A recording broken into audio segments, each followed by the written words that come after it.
So briefly ní àṣálẹ́. Brièvement ce soir. Nǹkan tí a fẹ́ wò.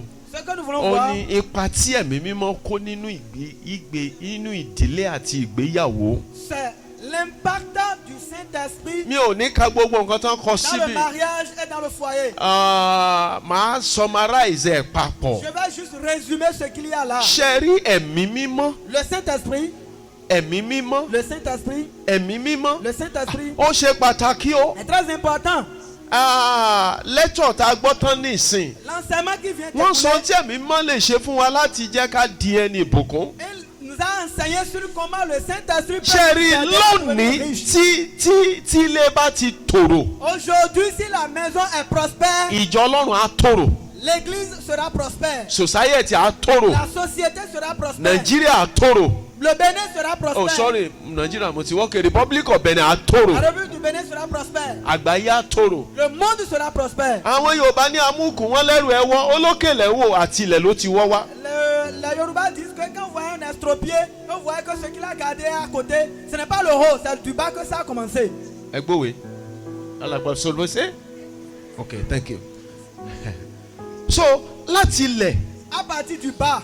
Tí Ẹ̀mí Mímọ́ ò bá ti jọba. Si le Saint-Esprit ne règne tá a pas. bá ti rí ipasẹ̀ Ẹ̀mí Mímọ́. Si on ne voit pas l'impact nínú ìrìnàjò ayé wa. dans notre séjour. Kò sáṣeyọrí. Il n'y a pas de réussite. Èèyàn lè jẹ́ ìránṣẹ́ Ọlọ́run. On peut être pasteur. Kó jẹ́ wòlíì. On peut être Kó prophète. jẹ́ tíṣà. On peut être Kó jẹ́ enseignant. apọ́sù. On peut être apôtre. Kó jẹ́ bishop. On peut être bishop. Bishop. Bishop. Kó jẹ́ archbishop. On peut être archbishop. Kó tún jẹ́ pope. On peut être pape. Tí Ẹ̀mí Mímọ́. Si le Saint-Esprit tí ò bá ti farahàn. n'est pas là. Táàrí ipa rẹ̀. On ne voit pas son impact. Nínú ìdílé wa. Dans le foyer. Òfo ni. C'est zéro. So lónìí. Aujourd'hui. Ẹ wo àwọn ọmọ tá à ń bí. Regardez les enfants que nous Ẹ wo avons. oríṣiríṣi. Regardez ce que nous avons. Ẹnìkan kọ̀wé kan. Quelqu'un écrit. Ọmọkọ́mọ nílé alágbára. Un n'importe qui dans la maison d'un puissant. Ìdílé ìránṣẹ́ Ọlọ́run kan ló fi kọ̀wé yẹn o. C'est à cause de Ní la CAC maison. ọmọkọ́mọ nílé alágbára. Un n'importe qui dans la maison d'un puissant. Kí ló fa ọmọkọ́mọ? Qu'est-ce qui a amené n'importe qui nílé alágbára? dans la maison d'un puissant? Bíbélì sọ fún wa. La Bible nous dit. Nínú Genesis. Genèse. Chapter 2. Chapitre 2. Tabalẹ̀ tó lè sáré kà. Si on peut voir quelqu'un qui va nous lire. Nǹkan mẹ́ta tó sọnù nínú ìgbéyàwó. Trois choses qui sont perdues dans le mariage. Ohun tó dẹ̀ fa ní gbẹ́ngbà tí ò bá ti sí Ẹ̀mí Et Mímọ́. ce qui a causé ça, c'est l'absence du Saint-Esprit. Ẹ gbọ́. Écoutez. Olófòfó ni Ẹ̀mí Mímọ́. Le Saint-Esprit est un pàpàtó. Lẹ́tí làtàtọ̀. Olófòfó ni Ẹ̀mí Mímọ́. Olófòfó. Le Saint-Esprit Ó máa ń tú àṣírí kọ̀kọ̀. il va révéler les secrets. Gbọ́ àǹtí tó wò mí. Écoutez, les soeurs qui me Bọ̀dá regardent tó là, wò mí. les frères qui me regardent là. Wòlíì lè ràárọ̀. Le prophète peut voir le Kó má rí ọ̀sán. peut ne pas voir midi. Wòlíì lè rí ọ̀sán. Il peut voir midi. Kó má rí Peut alẹ́. ne pas voir le soir. Ṣùgbọ́n Ẹ̀mí Mímọ́ Mais le Saint-Esprit, yóò rí àárọ̀. il voit matin, Yóò rí il voit ọ̀sán. midi, Yóò rí il alẹ́. voit soirée. Nígbà tá a wà nílé ẹ̀kọ́. Lorsqu'on était au séminaire, Ilé Àkàndé mo ti jáde. Ilé Àkàndé bàbá àbíyè. c'est Ọ̀pọ̀lọpọ̀ l'école de Àkàndé. que j'ai fait. Nígbà tá a wà nílé táwa ní ẹ̀kọ́ túlẹ̀. Quand on était au tutorat, Bàbá Bándélé. le papa, Àwọn wà lára àwọn tó kọ́ wa lórí òkè. il fait partie Mọ̀mọ́ de- Jọ̀jọ̀ Lọ́lá. Maman Jọjọ Ó Lọ́lá. ní tẹ́ bá ń sọ̀rọ̀ nípa ọ̀rọ̀ ìgbéyàwó. Quand on parle du mariage, Ìkésára. Ó ṣe pàtàkì il ńbẹ̀. faut faire beaucoup attention. Ọjọ́ kan Mọ̀mọ́ Jọ̀jọ̀ Lọ́lá fún wa ní àpẹẹrẹ. Un jour, la maman là nous a donné un exemple. À ń sọ̀rọ̀ lórí ipasẹ̀ tí Ẹ̀mí Mímọ́ kó nínú ìgbéyàwó. On parle de l'impact du Pàápàá Saint-Esprit jùlọ dans le àwọn foyer. ọ̀dọ́ ti sìn yìí. Surtout nous, la jeunesse de cette génération. Mọ̀mọ́ Jọ̀jọ̀ Lọ́lá sọ fún wa La lọ́dún maman yẹn. disait que Ẹ bá ń gbàdúrà sí i. priez, Ṣé kí n fẹ́ àbí kí n má fẹ́? priez pour moi, pour que je puisse, ou bien, que je l'épouse ou pas. Ìgbà ní ọ̀rọ̀ ìgbéyàwó lè sọ wòlíì di ẹni yẹpẹrẹ o. Par moment, l'affaire de mariage peut minimiser, peut mépriser le prophète. Ọ̀pọ̀ láti rí lónìí tó ṣe pé ìgbéyàwó yẹn dàrú tán tí ọkọ ìyàwó sọ pé ẹ bá wọ́n wòlíì yẹn àdá tó fa àdá gidi pa. Ẹ̀yin lẹ́ni fẹ́ o, ẹ̀yin lẹ sọ bẹ́ẹ̀ o. Kì í í ṣẹ̀mí mímọ́ mọ́, òun ló sọ bẹ́ẹ̀. On voit plusieurs fois aujourd'hui, lorsque le mariage est brisé maintenant, le mari va maintenant dire, allez me chercher le mari. On va, je vais le charcuter. Màmá Jọ̀jọ̀ Lọ́lá sọ fún wa lọ́dún yẹn. C'est ce qui manquait. La maman là disait, obìnrin tó ti tọ́wò, la femme que tu as déjà goûtée, tó ti rí bó ṣe dùn, tu as déjà vu comment elle est douce, àti tó ti tọ́wò torí pé kò dùn. et tu as vu qu'il y a quelque chose qui manque là-bas. Ó wá ní kán gbàdúrà Et sí. tu dis de prier sur ça. Tọ́lọ̀ wá mú ètí ó dùn. Et si Dieu connaît ce qui n'est pas doux, Ara àwọn ẹ̀kọ́ tá a kọ́ nìyẹn o. voilà les enseignements que nous Wọ́n wá avons. gbàdúrà sí tán, Ọlọ́run wá mú ètí ó dùn. Et Dieu demandait Màmá ce qui n'est Jọ̀jọ̀ pas Lọ́lá ní irú èèyàn bẹ́ẹ̀ yóò mọ̀ sọ fún wòlíì pé ẹ gbàdúrà yẹn dáadáa, ẹ lọ tún Et gbà. cette personne va dire, il faut Torí bien- pé il ìwọ faudra gan faire lára cette ó prière. ti mọ tó fẹ́ ṣe. Parce que toi-même, tu sais ce que tu veux faire. Òpin ẹ̀, La fin de tout, àwọn ni ìbànújẹ́ tá à ń rí lónìí. voilà les douleurs que nous subissons aujourd'hui. Àwọn oríṣiríṣi tá à ń rí lónìí. De n'importe quoi que nous avons aujourd'hui. Ìwé Genesis orí kejì Genèse 2, ẹsẹ̀ kejìdínlógún ẹ verset. sáré kà á. Aha. Kò dára kọkùnrin nìkan náà máa Dieu dit, il gbé n'est pas bon que l'homme soit seul. ẹ̀rọ ọ̀ṣẹ́ kí n tó Je ṣàlàyé. vais lui Yeah. trouver une aide semblable à elle. Uh-huh.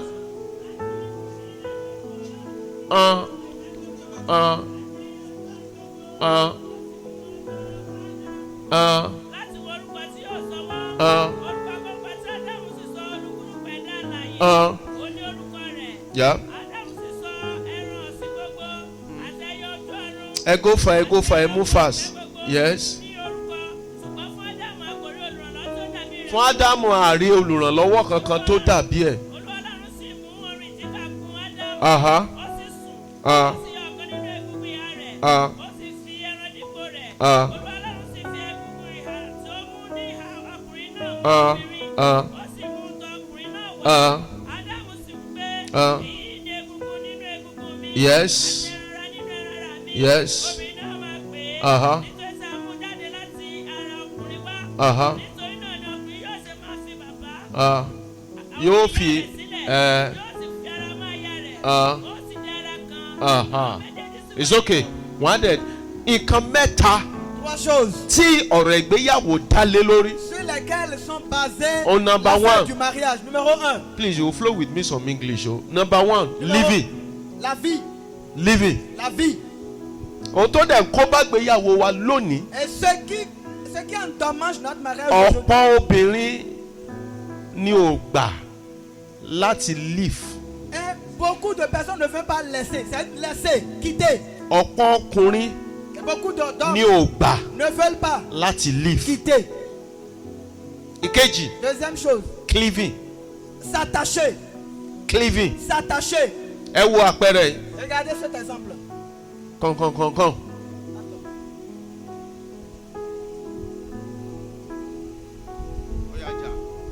Détache ça. Já. Títí dọ̀túnla kò lè rí já. Après, demain, il ne peut pas détacher ça.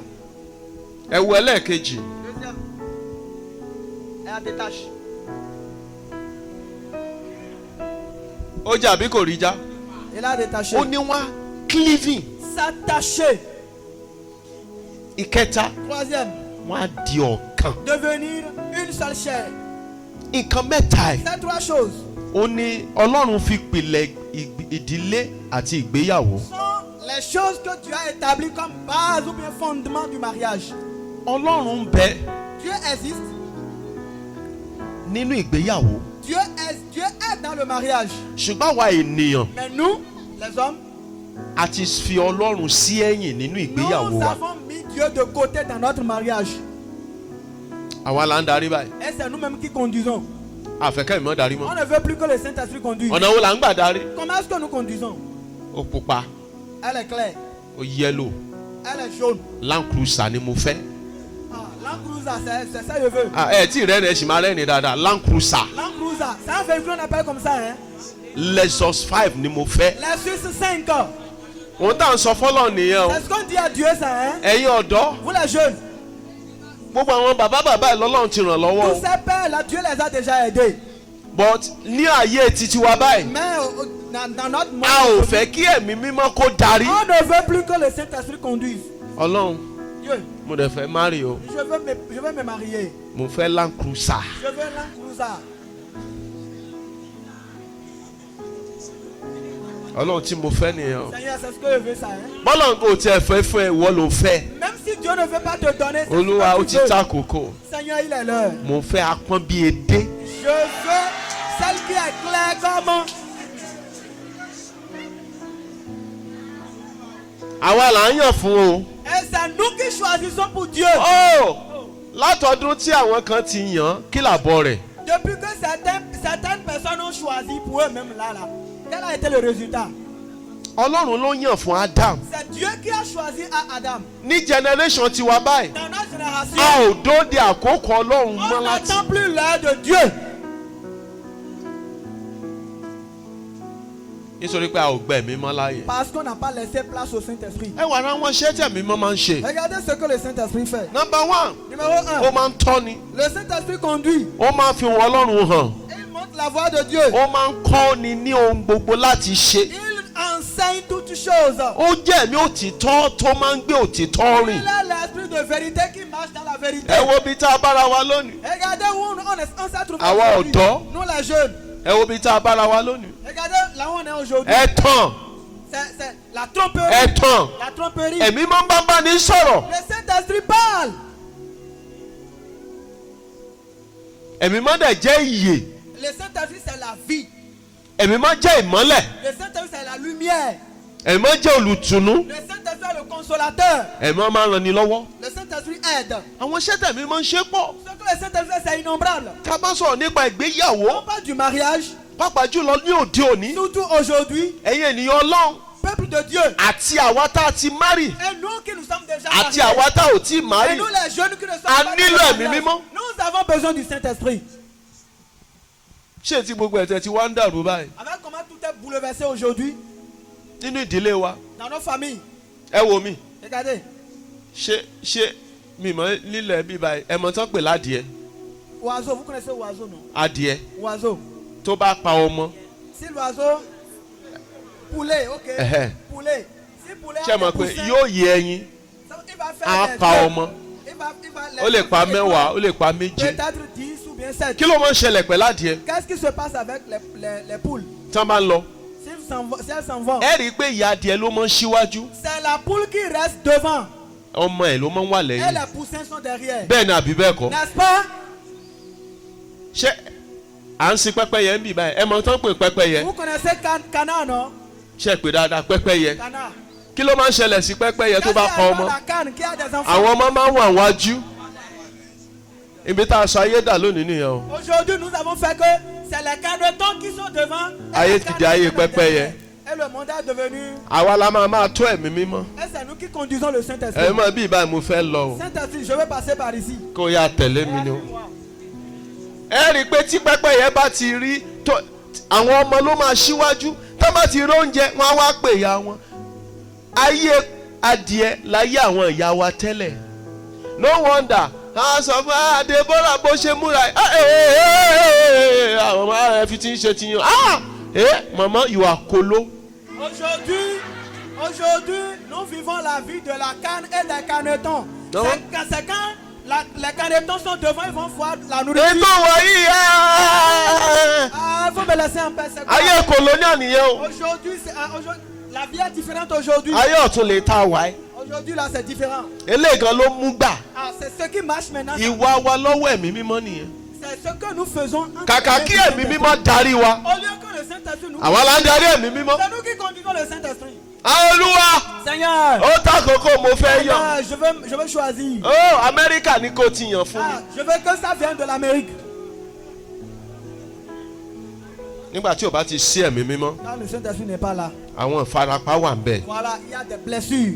àwọn oríṣiríṣi ewu ló wà ń bẹ̀. Il y a beaucoup de problèmes. nígbà tí ẹ̀mí mímọ́ ò bá ti jọba Si le Saint-Esprit ne règne pas, tí ò dẹ̀ ní ipa elle n'a pas d'impact nípa àtìyàn.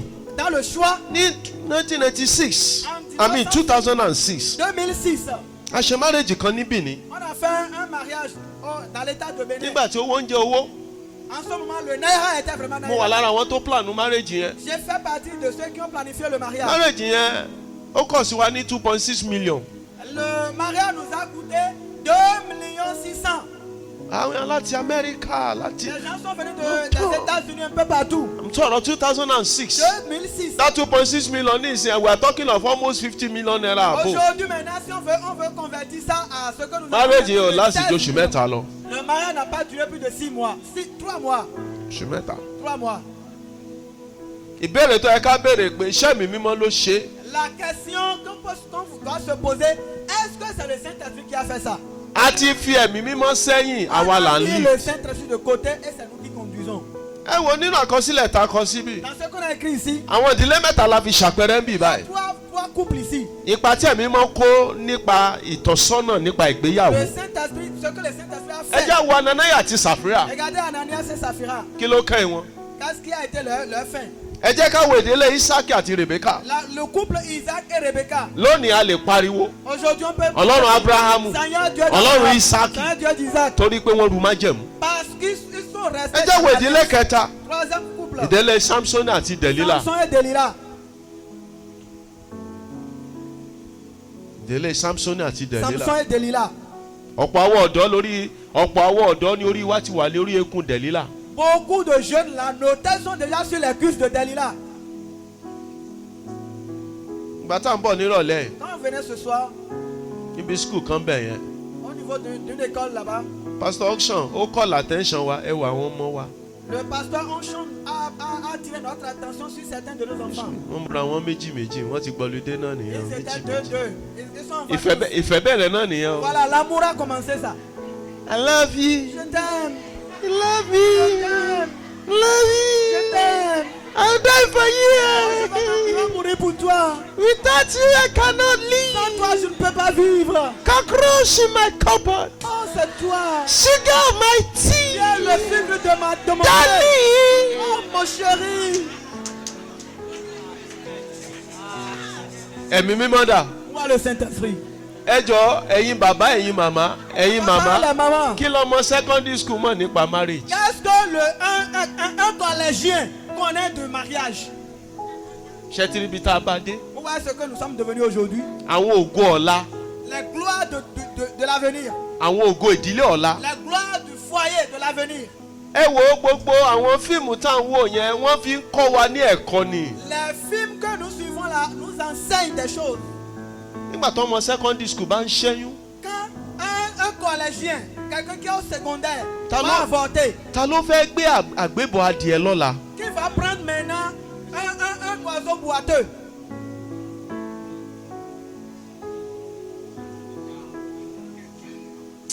Mo gbàdúrà ní orúkọ Jésù Je prie Kristi. dans le nom de Jésus. Ilé wa ò ní dòbò.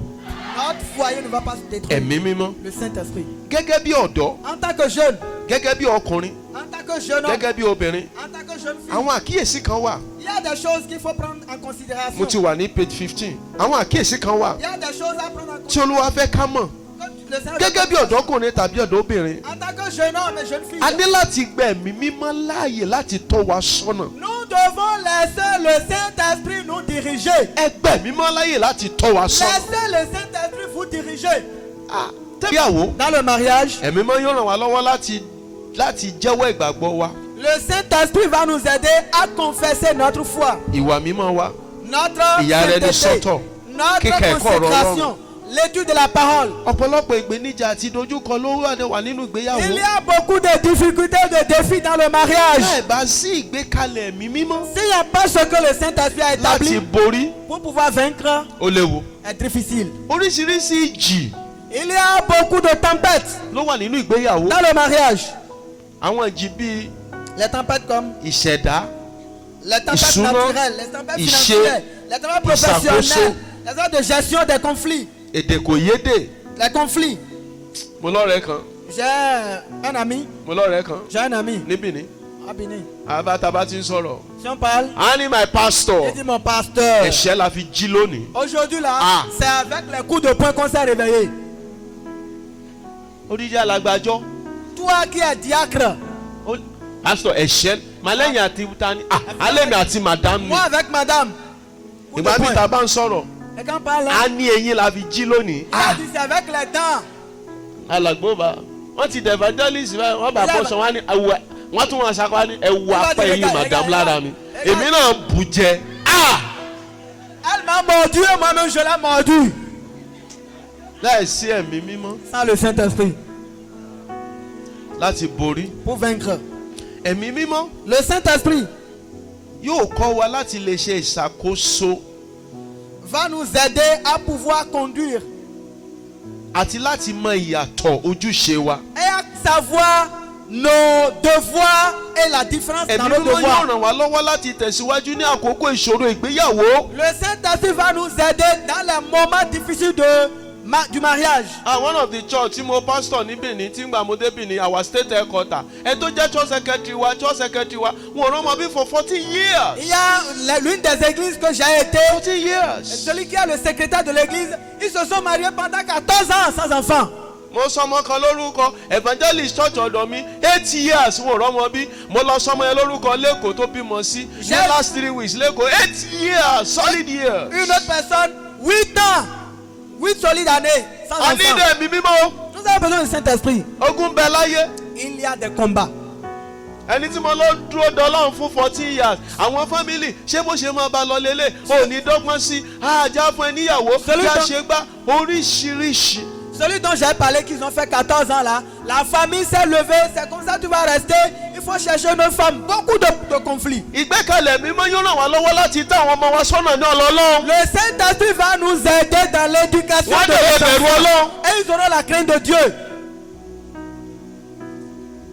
àwọn aníjọ máa bó níjọ ṣe fẹ́ tòrò ṣé lè wá ti tòrò náà kí Comment ìjọ on va tó dire tòrò. que l'église va prospérer? Nos foyers, nos maisons sont déjà prospères.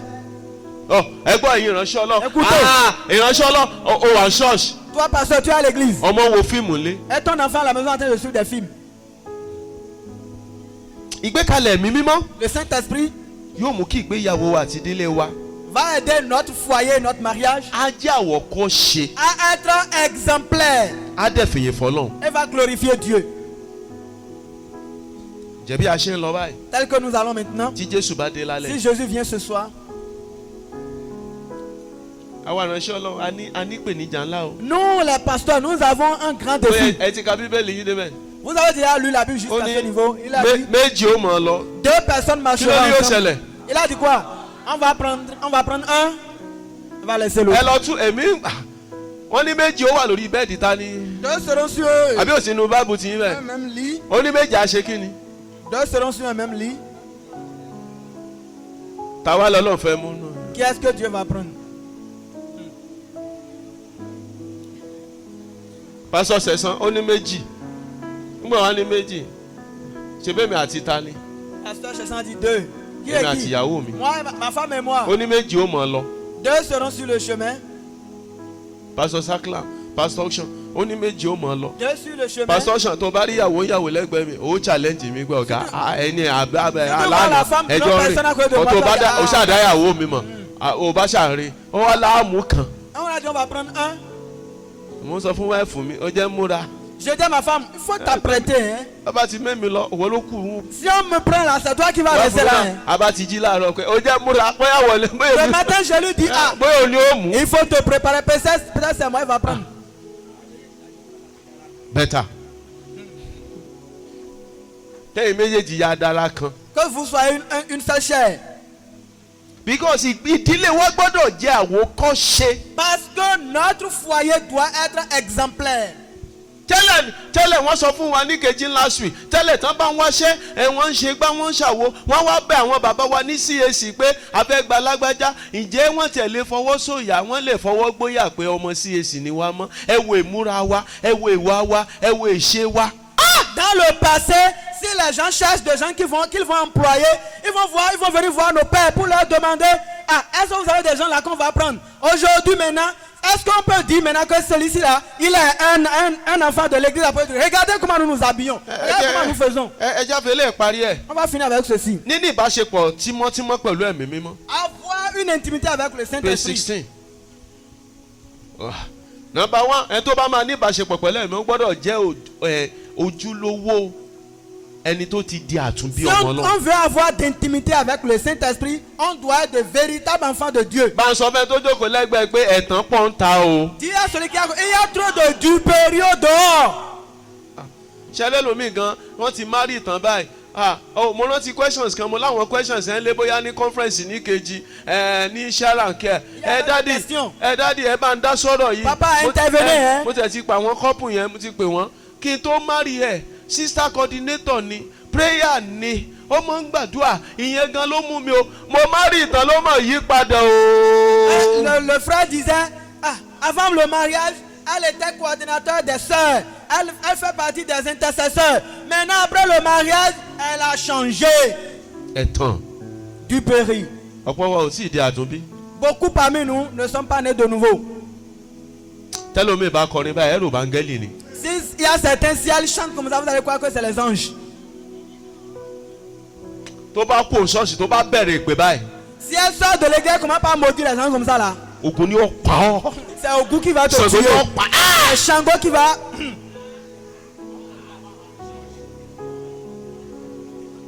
àtúnbí. La naissance de nouveau. Number 2. Deuxième chose, ṣàṣetán láti dúró níwájú Ọlọ́run ní àkókò àdúrà. être prêt à demeurer dans la présence de l'Éternel dans la prière. Pastor Dr. Peter wọ́n kọrin yẹn torí pé a ò fi ohun gbogbo sí àdúrà níwájú ẹ̀. Parce qu'on n'a pas confié toutes choses à lui dans la prière, toutes choses dans la prière à lui. ṣáàjẹ́ oníwà tútù onírẹ̀lẹ̀ tó ṣetán Être láti doux, être humble et disposé à recevoir des instructions. agbéraga ènìyàn mímọ́ ò lè lò. Le Saint-Esprit ne peut pas utiliser un orgueilleux. ṣáàdì yàrá wa sọ́tọ̀ láti sin Ọlọ́run nínú iṣẹ́ ìsìn wa àti iṣẹ́ orin tó yàtọ̀. Consacrer notre vie pour servir l'Éternel d'une manière différente. ṣáàtì ní àkókò láti bẹ́ẹ̀ mi mímọ́ pàdé. Est-ce que nous avons le temps pour rencontrer le Saint-Esprit? ẹ̀yin bàbá àti màmá Les papas et les mamans ici. ìpèníjà ńlá lélẹ̀ C'est fún un wa. grand défi pour nous. ó ń ṣẹlẹ̀ sí everybody. Ça arrive à tout le monde. ẹ já tan tẹlifíṣàn ní ìsàwọn ọmọ wa rẹ́dì láti wo tẹlifíṣàn látàárọ̀ dàlọ́ la. Regardez, nos enfants sont prêts à regarder la télé de ce ẹ jẹ́ ká bẹ̀rẹ̀ àdúrà báyìí. Et quand la prière commence, Hein?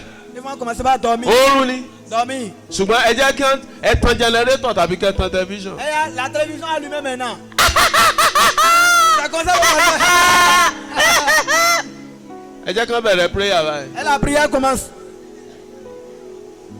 mo sọ fáwọn tí ilé tèmi J'ai dit à ceux de ma maison, inú wọn ti mọ Dubai pé mo ti travel. et ils seront contents parce que j'ai voyagé. wàhálà o mo dé wàhálà dé ni. Si je viens, c'est le problème. mo sọ fún wọn wọn ò plot mi up bẹ́ẹ̀. Je dis qu'on ne m'a pas éduqué comme ça. so wọn ò tún máa wọn ò bá ti lè plot mi bẹ́ẹ̀ mi lè plot yín up bẹ́ẹ̀. Comme on ne m'a pas éduqué comme ça, je ne peux pas les éduquer de cette manière. mo dúpẹ́ lọ́wọ́ ìyá mi ó ti sùn ní Olúwa lọ́dún Je tó kọjá. remercie Dieu dans la vie de ma maman, elle est déjà morte aujourd'hui. wo àtìgbà tí àtìgbàjú ni wàá gbádé ṣọ́ọ̀ṣì. C'est avec a ní ìlọsẹ̀ ọ̀ lọ. les pères de juifs qu'on t'oblige à aller à l'église. ẹ pé inú ṣọ́ọ̀ṣì lójú mi ó ti là inú ṣọ́ọ̀ṣì lójú mi ó ti là. mo tẹ̀ ti dé ṣọ́ọ̀ṣì yẹn mo ti dé ṣọ́ọ̀ṣì. Je suis déjà à l'église. àtìgbàjú àtìgbà. ọ̀pọ̀lọpọ̀ wa àwa discipline mọ́. Beaucoup parmi nous, on n'est pas disciplinés. àwọn ọmọ mi á máa ṣe meeting tí bá ti travel pé. Mes enfants vont faire de when are you l'église. coming back? Quand est-ce que tu vas revenir? when are you coming back? Quand est-ce que papa, quand est-ce que tu vas kí revenir? ló dé why are you asking? Pourquoi vous me demandez ça? when you travel we get rest. Quand tu voyages, on a la paix à la maison. ní rest Vous ne pouvez pas avoir la paix. ó gbọ́dọ̀ ọmọ kọ́mọlé alágbára wọn láwọn ọmọ ìránṣẹ́ Ọlọ́run mọ́ yàyàkuyà kì í ṣe tí orí tèmi ní ó ti On bẹ̀rẹ̀. a dit que les enfants de serviteurs devront donner de n'importe quoi. Ça ne va pas commencer par mes enfants. ẹ jẹ́ ká rí i wípé the next one ẹ jẹ́ ká rí i pé a ní ìdákẹ́jẹ́ níwájú Olúwa. Nous devons garder le calme devant le Seigneur. ẹ jẹ́ ká rí ara wa sínú ọ̀rọ̀ Ọlọ́run ká sì gbọ́nà sí ọ̀rọ̀ náà. Nous devons nous impliquer, engager la parole de Dieu et obéir à la ẹ parole. jẹ́ ká gbọ́nà sí ìtọ́ni ẹ̀mí mímọ́. Suivons les instructions du Saint-Esprit. ẹ wo Écoutez, nígbà tí wọ́n fẹ́ yàn fún Ísákì quand on a trouvé de femme à Isaac, ọmọ ọ̀dọ̀ Abraham le serviteur d'Abraham, ó gbọ́ràn il a écouté. lónìí Aujourd'hui, ìran wa di ẹni ìbùkún. notre génération a été bénie. jẹ́ ká gbọ́ràn sí ìtọ́ni ẹ̀mí mímọ́. Écoutons les instructions du Saint-Esprit. ibi tí ó bá darí wa sí C'est là où il nous conduit. ẹ jẹ́ ká lọ síbẹ̀. C'est là où nous devons aller. ẹ jẹ́ ká kún fún àdúrà Nous devons être des hommes et des femmes de prière ní gbogbo ìgbà. en tout moment. bí ẹ̀mí mímọ́ olùtùnú ni. Le Saint-Esprit est un consolateur. ẹ̀mí mímọ́ olùkọ́ni ni. Le Saint-Esprit est un enseignant. kó lè máa kọ́ wa. Il va nous conduire. a ò lè yọ ọwọ́ ẹ̀mí mímọ́ kúrò nínú ìgbéyàwó. Nous ne pouvons pas enlever la main du Saint-Esprit de tí notre a bá mariage. yọ ọwọ́ ẹ̀mí mímọ́ kúrò nínú ìgbéyàwó. Si la main du Saint-Esprit est ôtée du mariage, òfo la máa mú bọ̀bẹ̀ o. c'est le vide qu'on va trouver là-bas. mo bá àwọn ọ̀dọ́ sọ̀rọ̀ ní àṣálẹ̀. Je parle aux jeunes ce soir ká má bàa kábàámọ̀. pour ne pas regretter. àwọn aṣíwájú ò kábàámọ̀. Nos dévanciers n'ont pas regretté. ká má bàa kábàámọ̀. Pour que nous-mêmes nous ne regrettions pas. olólùwà ṣe ń lo ẹ̀kọ́ ìfún wa. C'est à cause de cela que le Seigneur utilise cet enseignement pour nous. ara àwọn ìgbékalẹ̀ ọlọ́run dẹ̀ ní pé kí a ní ọkọ ká ní aya. Ce que Dieu a établi, c'est qu'on ait notre femme ou bien notre In mari. fact, it's a divine plan of the Lord that that we should get married and we know we should have a good marriage, not ordinary marriage, a good marriage. Le plan divin de Dieu, c'est que nous devons nous marier. Mais pas seulement juste se marier, mais d'avoir un bon mariage. And that's why he said that it's not good for a man to live alone. C'est He pour- made a woman. He made Eve. C'est pour cela qu'il a dit dans sa parole qu'il n'est pas bon à l'homme d'être seul. C'est pour cela qu'il lui a fait quoi? Il lui a fait Ève. And that's why he said you live, you cleave, and you become C'est one. pour cela qu'il a dit vous allez quitter, vous allez vous attacher, vous allez devenir une chair. Ní alẹ́, Ce soir, èmi ò mọ ìgbéyàwó tó ń ṣàìsàn níbí. je ne connais pas ces foyers qui sont malades ici. Mi ò dẹ̀ mọ ẹni tó wà ní kòríta ìpòrúru ọkàn. Je ne connais pas quelqu'un qui est déprimé dans son cœur. Shall we stand up together? Est-ce qu'on tonight? peut se tenir debout? Mi ò mọ ìgbéyàwó tó ń sìkì Je ne láṣálẹ̀. connais pas un foyer malade ce soir. Mi ò dẹ̀ mọ ẹni tó wà ní ìpòrúru ọkàn. Je ne sais pas celui qui est déprimé dans son cœur ce soir. Mo fẹ́ ká hand over fẹ́mi mímọ́ láṣálẹ̀. Je veux qu'on laisse place au Saint-Esprit ce soir. Ọ̀pọ̀ wa dẹ̀ ti ṣàṣìṣe o. Beaucoup parmi nous, on a déjà fait des erreurs. Mo rántí lecture mi ní 2019 ní Ìkejì. Je me souviens en 2019 à Ikeji, mon enseignement, Nígbà academic summit au niveau du sommet des académiciens, lórí virginity. sur la virginité. Ọ̀tàkọ̀ ọjọ́ yẹn mà lágbára o. L'appel de ce jour a été fort. Ọ̀pọ̀ wa la ti sọ virginity wa nù. Beaucoup ont déjà perdu la virginité Lórí ẹ̀tàn à cause des tromperies. tàrò bóyá ọjọ́ ọ̀la ni. On croyait que c'est l'avenir. Mo fẹ́ ká ké ní àṣálẹ̀. Je veux qu'on crie ce soir. Mi ò mọ kòríta tí a lè wà ní àṣálẹ̀. Je ne sais pas à quel niveau nous sommes ce soir. Bóyá marriage wa ń ṣàìsàn. Peut-être notre mariage est malade. A ní láti pe Jésù Kristi. Nous devons appeler Jésus. A ní láti pe ẹ̀mí mímọ́ Nous devons invoquer le Saint-Esprit láti dá sí ọ̀rọ̀ marriage. pour intervenir dans notre mariage. A ní láti pè. On doit l'appeler. Àwa tá a wà ní kòríta ìpòrúru ọkàn. Nous qui avons de plaies dans nos cœurs, Àmọ́ tá a lè on ne ṣe. sait pas quoi faire. Olùtùnú ti dé. Olùtùnú ti dé. Ẹ̀mí látòkè wá. Ilẹ̀ ní bàbá wa.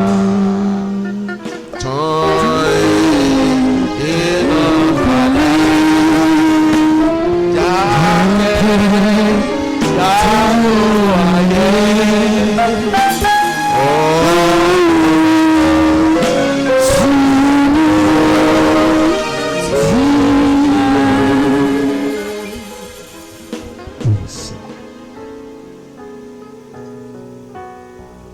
Mi mọ kòríta tí a wà ní àṣà. Je ne sais pas à quel niveau nous sommes ce soir. Ìkòríta tó wù ká wà ní Quel àṣà. que soit le niveau auquel nous sommes ce soir, Nǹkan kan tí a ní ìdè ní ẹ̀mí mímọ́. ce dont nous avons besoin, c'est le Saint-Esprit. Òun ló lè dá sí o. C'est lui qui peut intervenir. Òun ló lè dá sí o. C'est lui qui peut intervenir. Mi ò mọ ẹni tó gbé wọlé o, mi ò dẹ̀ mọ ẹni tó má rí o. Je ne connais pas qui tu as pris comme femme ou bien comme mari. Mi ò dẹ̀ mọ rí ìkòríta tó wà lórí kọ́ṣíìpẹ́ o. Et je ne connais pas à quel niveau tu es dans tes fiançailles. Ṣùgbọ́n ìwọ gan rí i pé kò sí farahàn ẹ̀mí mímọ́ Mais níbẹ̀. toi-même, tu sais qu'il n'y a pas la présence du Saint-Esprit dedans.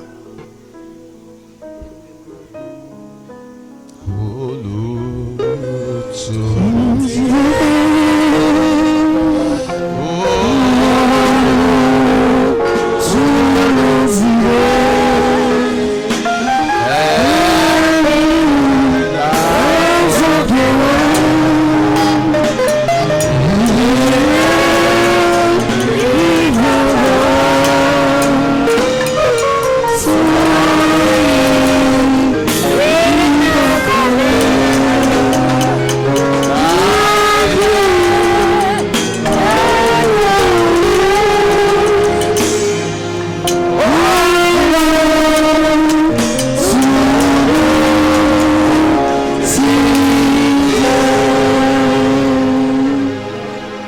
kánsẹ́lì fẹ́ nìkan lọ́jọ́ kan. Je donnais de conseils à quelqu'un un jour.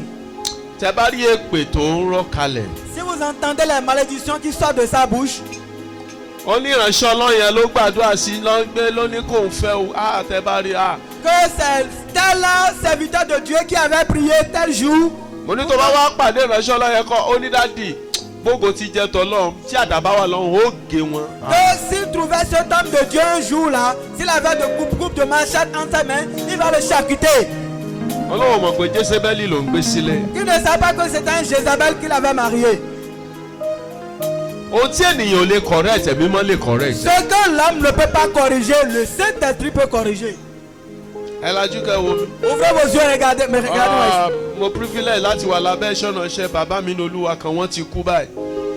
J'ai eu le privilège de rester sous le ministère de mes pères. Ẹ wá ìránṣẹ́ Ọlọ́run ẹja gbàdúrà dáadáa Non, láṣà. les hommes de Dieu devons prier ce soir. Wọn ò jẹ́ kí ìyàwó wọn ò jẹ́ kí bàbá di level chairman ṣé chairman àbí superintendent DS gbogbo set wọn àwọn náà baptize me I respected him gbogbo set wọn brother mi sì sọ nìbàdàn ní last week tá a sì ń sọ brother mi lè máa sọ pé wọ́n dẹ̀lé ìyá wọn ni ò jẹ́ kán débẹ̀ nígbà tí wọ́n pastor mi sà tí wọ́n pastor mi màmá lálẹ́ torí pé ọ̀kan lára àwọn ọmọ wọn àjọ jẹ́ classmate àjọ máa ń kàwé tí n bá dé mission house torí pé mọ̀mọ́ ń tán jẹ school bàbá máa kúnlẹ̀ báyìí tó mọ̀ lu bàbá pẹ̀lú kíní tán fi ru àmàlà ò gbọ́nà mo ní ṣé mo ní kó sọ bá ń ṣọ́ọ̀ṣì lánàá tó sọ ṣọ́ọ̀ṣì ṣé mo ní kó máa wá tẹ bá wá rí bàbá lọ́jọ́ kejì ẹ rí bruce lára bàbá ẹ rí apá lára bàbá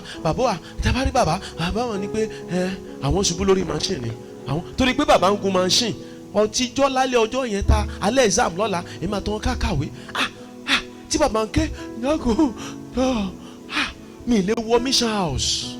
Le papa parle Le papa parle d'un homme de Dieu qui est un père spirituel.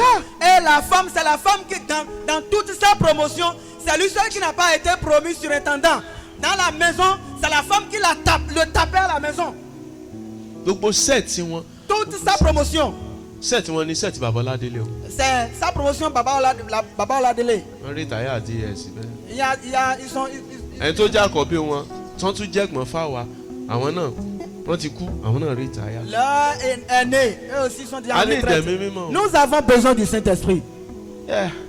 Ìwọ tó bá fẹ́ ga àwọn ìránṣẹ́ náà tó fẹ́ ga nínú iṣẹ́ Olúwa. Toi serviteur de qui veut O fẹ́ ga dans le ministère. O fẹ́ Jésébẹ́lì sílé o kú olójú kan. Tu as Jézabel dans ta maison, tu ne peux pas bouger.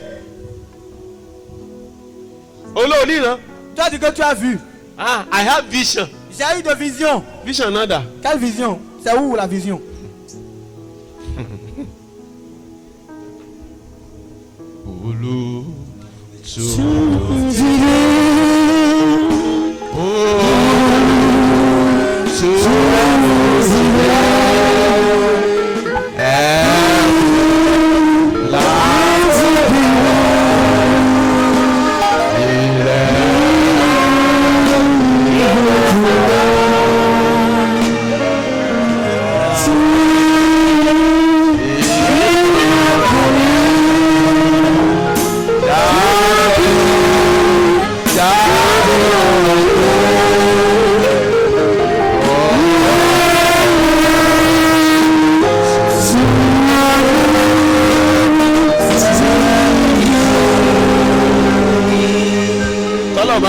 Bàbá lọ́lá lọ́wọ́ bàbá àbíyè tọ́lọ́run bá ràn wọ́n lọ́wọ́ kó ràn wọ́n lọ́wọ́. Nos pères là, si Dieu ne les a pas aidés, si Dieu ne les a pas aidés. Ẹ wò ó sà ìran 50 years obìnrin lè fi one minute dànù. Une vision de 50 ans, la femme peut tout ruiner en 1 minute. Wo Ọlọ́run pé as lady evangelist as prophetess sí gbogbo àgbáyé sórí ọkùnrin tó bá pàdé wo ó lè fi 1 minute dá gbogbo. Dieu t'a choisi comme femme évangéliste, comme prophétesse de monde entier. L'homme peut ruiner tout ça là en quelques secondes. Pastor Auction bá mi calculate 2003 kéèyàn invest 10 million lórí Koru ní 2003 how many years ago now? That's 21 years ago. Kéèyàn invest 10 million. Investi 21 lórí Koru. 10 millions. kó dẹ̀ last for 3 months. Et tout est ruiné en 3 mois. Kí ni ìyàwó ọ̀rẹ́ mi? Ọ̀rẹ́ mi ń gba 2 million naira salary. Salary ẹ̀. I flew anywhere because he's one of the oga in the airport. Salary ẹ̀ 2, secretary 750,000 ní Son salaire c'était 2 millions. Owó ìsìnkú room. The next thing tí ìyàwó fi compensate ọ̀rọ̀ ayé ẹ̀. Regarde sa vie. Ó dress ilé iṣẹ́ tán, ó lọ bí iṣẹ́ nìyẹn. Wọ́n jọ fẹ́ travel dán ẹni Il veut voyager. ọ̀rọ̀ ayé ẹ̀. Regarde sa vie. Ó tún dá mi lé lórí pẹ̀lú aṣọ. Et il lui verse de l'eau sur la tête. C'est la femme qui fait ça. Hein? Ọ̀rọ̀ ayé ẹ̀. Regarde sa vie. O lè bò lójú kan tó wà. Tu ne vas pas quitter le niveau où tu es dans ta vie.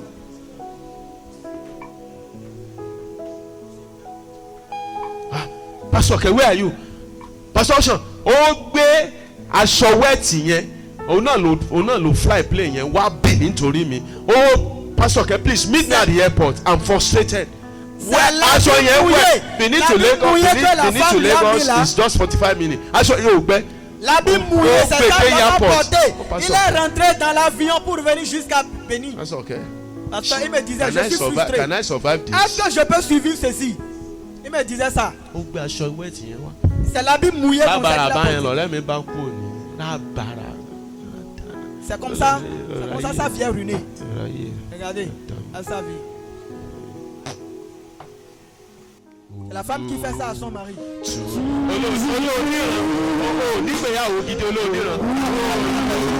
Tu n'as pas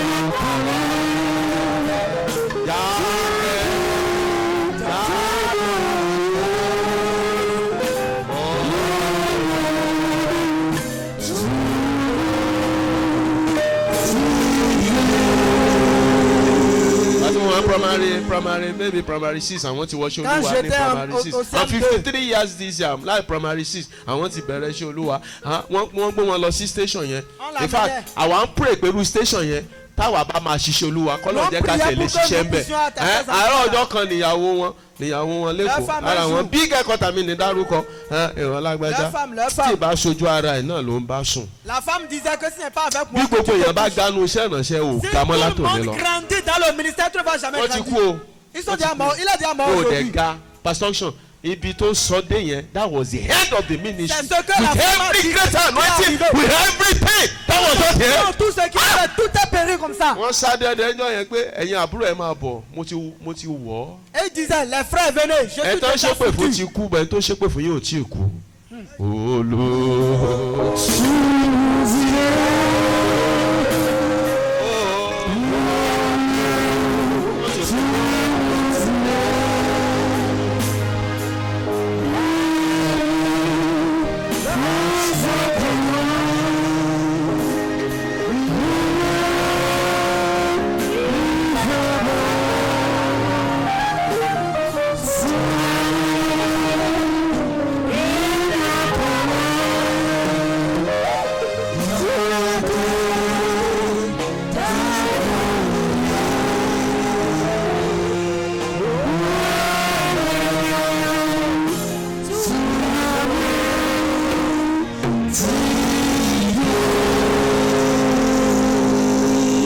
àwa tá a nílò ìrànlọ́wọ́ Ọlọ́run lórí ìgbéyàwó wa. Nous tous qui avons besoin de l'aide de Dieu Bóyá sur o nos jẹ́ foyers, sur single notre tọ́kàn mariage. ẹ sọ wípé àlẹ́ mi ò fẹ́ ní ìyọnu nínú Et ìgbéyàwó. tu te dis dans ton cœur que tu ne veux pas avoir de difficultés dans Tàbí le mariage. o ti ṣe ìgbéyàwó ìgbéyàwó yẹn ó jẹ́ ẹkún ìkọ̀kọ̀ Tu fún as ẹ. déjà fait ton mariage et ton mariage est comme un cri pour toi. O nílò ìrànlọ́wọ́ Ọlọ́run ní Tu tòótọ́. as besoin de l'aide de Dieu. Ibi tó bá wà lọ sórí Là où ẹ̀kọ́ tu es, mets-toi à genoux. Ọlọ́run á gbé yín ga torí pé ẹ̀yin ni Ọlọ́run. Jésù. Májẹ̀mú yín tí kì í yí padà. Yes. Ẹ̀yin lẹ dá ètò ìgbéyàwó sílẹ̀. Ohun tí ẹ sì dá dáradára ni. Ẹni kò dára kí ọkùnrin náà kí ó nìkan máa gbé. Ẹ̀yin yóò ṣe olùrànlọ́wọ́ tó dàbí rẹ̀. Yes. Ó wá ní ènìyàn méjì yìí ó ló sàn ju ẹnìkan lọ. Yes. Májẹ̀mú yín ni wípé wọn yóò sì di ara kan. ohun mẹ́ta ni mo béèrè fún. Ọlọ́run májẹ̀mú lónìí gbogbo ọ̀dọ́ tí ọkàn wọn pòǹgbẹ fún ìgbéyàwó, wọ́n ti ń gbọ́ wípé ìgbéyàwó ò dùn, wọ́n ti ń gbọ́ wípé àwọn èèyàn fẹ́ kó ṣe é, ṣùgbọ́n ọkàn wọn fẹ́ ìgbéyàwó. Bẹ́ẹ̀mi náà ṣe fẹ́ nìyẹn at the age of 16 tí Ọlọ́run dẹ̀ fún mi. Mo sọ tẹ́lẹ̀ oore ọ̀fẹ́ àti agbára ẹ̀mí mímọ́ láti ní ìgbéyàwó tó ní ìtumọ̀, ó yá gbà á lórúkọ Jésù. Amen. Mo gba abala kejì ọ̀rọ̀ àṣẹ yìí fún gbogbo ọkàn tí ìgbéyàwó wọn wà ní ọwọ́ tí èṣù ti ṣá lọ́gbẹ́. Ọgbẹ́ yẹn dẹ̀ máa ń dùn wọ́n. Ṣe program fáwọn kan 15 years bàbá yẹn sì rántí ohun tíyàwó ẹ̀ ṣe. Ó lọ́gbẹ́ yẹn olóhùn ò lè gbàgbé. Ẹ̀mí mímọ́ ìwọ ló máa ń wo ọgbẹ́ sàn, òwò ló máa ń mú ní gbàgbé ohun àtijọ́, ìwọ ló máa ń ṣe ohun tuntun. Gbogbo ìgbéyàwó tó ti ní ọgbẹ́, wọ́n divorce ni, wọ́n separate ni, ọ̀tọ̀ níbi tọ́kọ ń gbé, ọ̀tọ̀ níbi tíyàwó ń gbé, wọ́n tiẹ̀ ti pín yàrá, wọ́n tiẹ̀ ti pín apartment, wọ́n ti fẹ́ pín ọmọ. Lónìí ẹ̀mí mímọ́ ó yá ṣe àtúnṣe. Amen. Abala kẹta òun ni gbogbo ọkàn tó wà nínú ìgbéyàwó lọ́wọ́lọ́wọ́, wọ́n lè má lọ́gbẹ́ ṣùgbọ́n èṣù ojoojúmọ́ ni. Gbogbo ibi ni èṣù ní àwọn aṣojú sí, ṣùgbọ́n nínú ìgbéyàwó òun gangan ló wà níbẹ̀. Ó mọ̀ pé tí ìpìlẹ̀ bá ti bàjẹ́ kò sóhun tó lódodo lè ṣe. Gbogbo ìdílé lábẹ́ ìpàgọ́ yìí àtàwọn tó wò wá lórí afẹ́fẹ́, mo sọ tẹ́lẹ̀ ní orúkọ Olúwa Ọlọ́run àwọn ọmọ ogun, èṣù ò ní ráyè nínú ẹbí yẹn. Amen. Ẹ̀mí mímọ́ ó yá wọ ìdílé wa wá. Amen. Ẹ̀mí mímọ́ wọ ìdílé wa wá. Amen. Lórúkọ Jésù ẹ̀mí mímọ́ wọ ìdílé wa wá. Amen. A gbé ọkọ̀ steering ìdílé ẹnì kọ̀ọ̀kan, a gbé lé ẹ̀mí mímọ́ lọ́wọ́ láti òní lọ. Ìfẹ́ Ọlọ́run ni kó ṣẹ. Amen. Ìfẹ́ Ọlọ́run ni kó ṣẹ. Amen. Ká ní testimony. Amen. Ká láyọ̀ ìdílé. Amen. Kí gbogbo òkòkò jẹ́ tọ́lọ́run. Amen. Ìránṣẹ́ yìí tẹ́ ẹ ti lò lórúkọ Jésù Kristi, ìdílé tí wọ́n náà ó yẹ ẹ tún ṣe. Amen. Ẹ tún agbára wọn ṣe. Amen. Kí gbogbo òkòkò jẹ́ tọ́lọ́run. Amen. Ní orúkọ Jésù Kristi Olúwa wa. Amen.